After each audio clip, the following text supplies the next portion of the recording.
Assalamualaikum warahmatullahi wabarakatuh. Selamat pagi menjelang siang, rekan-rekan sekalian.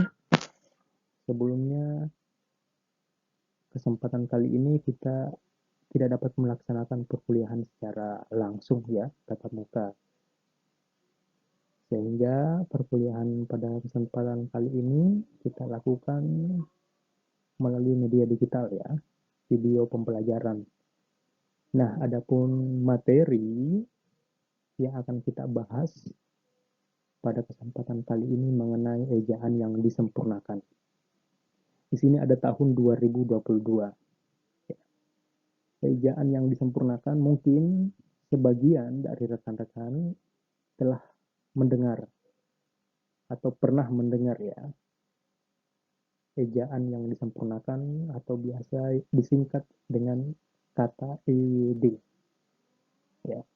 Nah, pada tanggal 16 Agustus 2022 pemerintah melalui Kemendikbudristek Balai Bahasa itu menerbitkan ejaan yang disempurnakan untuk tahun 2022. Ini membuktikan bahwa ada perkembangan, bahwa di setiap masa, di setiap waktu itu, bahasa itu berkembang, bersifat dinamis. Nah, mendengar kata ejaan, kira-kira rekan-rekan sekalian, di dalam pikirannya itu apa? Ejaan. Ya, mungkin di antara kalian pernah diminta oleh guru, oleh seseorang untuk mengeja nama kalian. Nah, ejaan sendiri itu apa?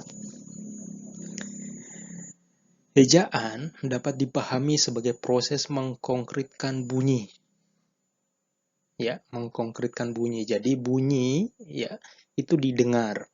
Nah, sekarang kita ingin konkretkan agar kita bisa lihat ya. Nah, terkadang beberapa ahli juga menyatakan bahwa ejaan itu menggambarkan bunyi ya. Jadi bunyi yang digambarkan untuk bisa dilihat. Ya, bunyi A, bunyi B, bunyi C ya. Itu ketika kita ingin lihat ya, satu-satunya cara dengan menulis. Nah, bunyi-bunyi itu diwakili oleh apa kira-kira? Bunyi A, bunyi B. Oke, diwakili oleh huruf. Nah, ejaan yang disempurnakan 2022, hal yang paling pertama dibahas adalah huruf. Kita lihat. Nah, ini. Ada huruf vokal. Sudah tahu ya. Huruf vokal, ada huruf konsonan, gabungan vokal, misalnya dua huruf vokal bertemu dalam satu kata. Nah, dalam kondisi ini ada dua peristiwa. Ada yang disebut dengan monoftong, ada diftong. Mono. Nah, mono itu artinya satu, tong itu bunyi. Jadi dua huruf ya. Dua huruf vokal yang bertemu menghasilkan satu bunyi. Contoh, seudati. C huruf S, E, U, D, A, T, I. Huruf E ketemu dengan huruf U. Kita tidak melafalkannya seudati, tetapi sedati. Jadi huruf U-nya hilang. Diftong berbeda lagi. Gabungan huruf vokal, namun bunyi masing-masing huruf masih dapat kita dengar. Contoh, kata aikido. Huruf A bertemu dengan huruf I. Bunyi huruf A, bunyi huruf I masih dapat kita dengar. Aikido. Huruf A bertemu dengan huruf U, au, ya. dalam kata audit. Audit. Dan masih banyak lagi. Kemudian ada juga gabungan konsonan. Jadi konsonan bertemu dengan konsonan. Ya, berdempetan. Contoh khawatir. Jadi ada huruf K dengan H berdampingan. Khawatir, ya. Kemudian khusus, ya. Nah, selain itu kita juga membahas tentang kapital. Kapital yakni huruf besar, ya. Huruf besar. Nah, kapan kira-kira kita menggunakan huruf besar? Nah, mungkin yang paling sering ya itu ya di awal kalimat kita gunakan huruf besar. Kemudian bisa juga huruf besar juga kita terapkan pada saat menuliskan nama orang, nama kota, nama negara, ya toh. Nah, kemudian ada lagi huruf miring. Kapan kita menuliskan huruf miring? Huruf tebal. Ya, jadi semua ada aturannya. Nah, setelah huruf, ejaan juga membahas kata. Jadi setelah huruf berkembang menjadi kata. Ada namanya kata dasar. Kata dasar itu ya satuan-satuan kata. Ya. Ada juga kata turunan. Nah, kata turunan ini dari satu kata dasar, ya, dia berkembang.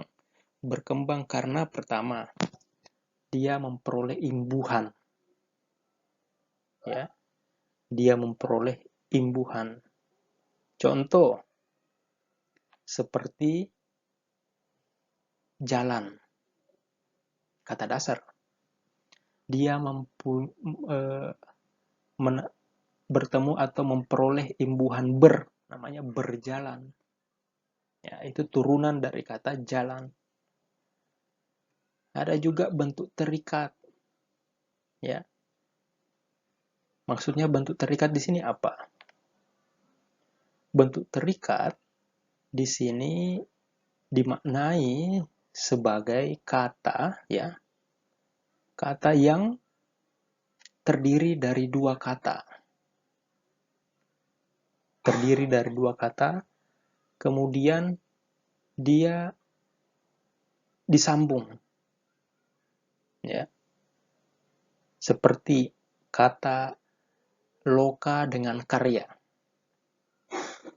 Ini dua kata dasar yang disambung. Dia disambung, ya. Manca negara. Dia tidak diantarai oleh spasi. Manca spasi negara, tidak, itu keliru. Tetapi manca langsung ditulis negara. Super cepat. Jadi super tidak spasi cepat, tapi super cepat. Pasca sarjana. Gitu ya. Kemudian ada juga kata terikat yang disambung dengan diikat oleh kata hubung, ya. Kata hubung. Nah, biasanya kata hubung ini berikatan dengan huruf kapital setelahnya. Contoh pro Amerika. Jadi pro, kemudian ada tanda hubung, ya, Amerika. Begitu. Oke, ini kita lewati. Ini juga ada gabungan kata dasar. Nah, ini hampir sama dengan bentuk terikat, tetapi yang membedakan ketika gabungan kata ini bukan merupakan gabungan kata yang mempunyai istilah khusus, ya. Ya, dia mempunyai istilah khusus seperti cenderamata. Jadi dua kata yang sebenarnya tidak berhubungan, tetapi ketika dia bersama, dia menciptakan makna khusus. Cendera mata. Mata ini ya, itu organ tubuh. Nah, maknanya adalah oleh-oleh. Buah tangan. Buah ya yang kita tahu itu melekat dalam pohon, tetapi ketika dia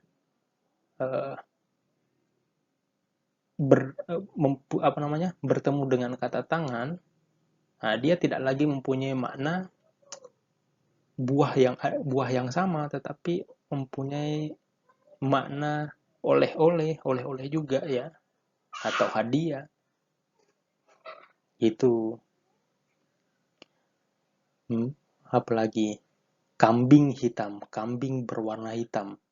Nah, ini istilah khusus, gabungan kata dasar yang tidak saling berhubungan sehingga menjadi sebuah istilah. Ya. Nah, gabungan kata ini juga ada yang menggunakan kata hubung. Ya. Ini perlu agar tidak memberikan makna yang ambigu. Ya, makna yang ambigu seperti kata buku garis miring sejarah baru. Bukan garis miring ya, tapi kata hubung sejarah baru. Buku sejarah baru. Dengan buku sejarah baru. Itu dua hal yang berbeda. Kata sama, tetapi letak kata hubungnya berbeda. Oke, kita lewati ini. Nah, pemenggalan kata. Setelah kata disambungkan, nah bagaimana ketika kita memenggalnya, ya, atau memisahkan, memotong, ya. Misalnya dalam satu kondisi kalian menulis, kemudian tiba di ujung kertas ada kata yang harus dipisahkan karena kertasnya tidak mencukupi. Nah, pada bagian mana kita harus memisahkan itu. Nah, di sini ada kasus-kasus seperti pemenggalan kata dasar, kalau misalnya kata dasarnya berimbuhan, kalau misalnya kata dasar lebih dari satu unsur, ya, tadi itu gabungan kata. Nah, nama orang bagaimana caranya dipenggal, ya. Oke. Nah, kata depan di, ke, dari. Hati-hati, seringkali kata depan ini kacau dengan kata berimbuhan. Di menunjuk tempat itu diikuti spasi. Ya. Beda ketika dia kata di berfungsi sebagai imbuhan. Misalnya dipukul. Nah, itu tidak boleh ada spasi. Ya, karena dia dari bentuk turunan.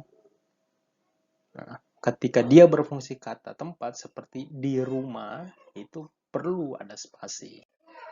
Nah, partikel seperti lah, kah, ya, itu yang biarlah begitu ya. Apapun, ya, gitu. Nah, singkatan juga dibahas dalam ejaan. Bagaimana membuat singkatan yang benar, jenis-jenis singkatan, ya, singkatan dalam dokumen atau surat menyurat begitu. Kemudian angka dan bilangan. Bagaimana menuliskan angka, kapan menggunakan angka Romawi sama angka Arab, ya. Angka Arab itu yang angka yang biasa, angka yang ada di halaman-halaman, itu angka Arab. Ya. Angka pada dokumen negara, ya. Begitu juga dengan kata ganti, seperti kumunya bukuku, ya, bukuku, bukumu, kupukul, kau pukul, ya, begitu. Kau baca, ya, kau makan, begitu. Kata ganti. Kata sandang, si, ya, si pemalas misalnya, ya, si pemberani, si pintar, si cerdas, itu kata sandang. Ada juga sang. Sang ini senantiasa beriringan dengan ritus-ritus keagamaan. Seperti kalau di dalam agama Islam ada namanya Sang Maha Pencipta, ya toh. Di kepercayaan lain juga ada ya, Sang Pengasih dan lain-lain. Nah, penggunaan tanda baca juga. Nah, kapan kita gunakan tanda titik? Kapan juga kita gunakan tanda koma, titik koma? Ya, tanda hubung, tanda pisah ya. Ini kapan? Nah, penggunaan tanda baca. Penggunaan tanda baca ya sama. Tanda miring kapan? Apostrof, koma atas. Penulisan unsur-unsur serapan. Nah, bagaimana ketika kita ingin menuliskan unsur-unsur serapan dari bahasa asing ke dalam bahasa Indonesia? Seperti kata serapan itu dalam bahasa Inggris ya, akselerasi. Itu dalam bahasa Inggris acceleration. Ya. Apalagi kira-kira unsur serapan. Ada serapan umum, ada serapan khusus. Oke. Nah, itu mungkin gambaran tentang ejaan yang disempurnakan. Nah, ada banyak item tadi ya, ada banyak item.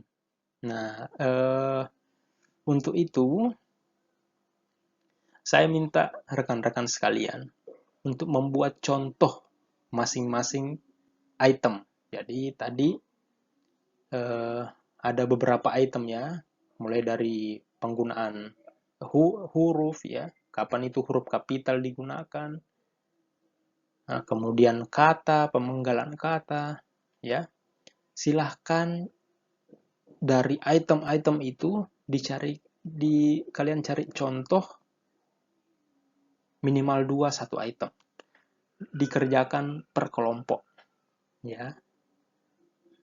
Nah, bagaimana kalian saya minta coba download ya.